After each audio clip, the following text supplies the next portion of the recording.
అమ్మాయి, మౌనిక, ఎప్పుడూ bus stop దగ్గర ఎవ్వరి కోసమూ ఎదురు చూస్తుంటుంది. చేతిలో చిన్న గిఫ్ట్ బాక్స్ ఉంటుంది. రోజూ అదే టైం, అదే ఫేస్, అదే ఆశ. ఒక రోజు పక్కన ఉన్న వృద్ధురాలు అడిగింది, ఎవరి కోసం అమ్మా ఎదురు చూస్తున్నావ్?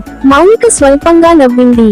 అతను వస్తాడు, నన్ను మర్చిపోయేవాడు కాదు. వృద్ధురాలు ఆశ్చర్యపోయింది.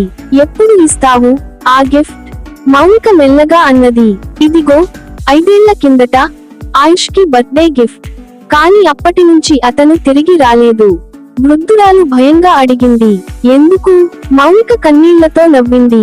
ఎందుకంటే ఆయన ఆ బస్సులో ఉన్నాడు కదా, అప్పట్లో జరిగిన ఆ యాక్సిడెంట్లో.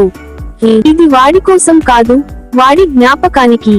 ఆ గిఫ్ట్ బాక్స్ మీద ఇలా రాసి ఉంటుంది, happy birthday Ayush, come back soon. Heartbreak అనేది అసలు కాదు, ఎదురు చూడాల్సిన దారులు అన్నమాట.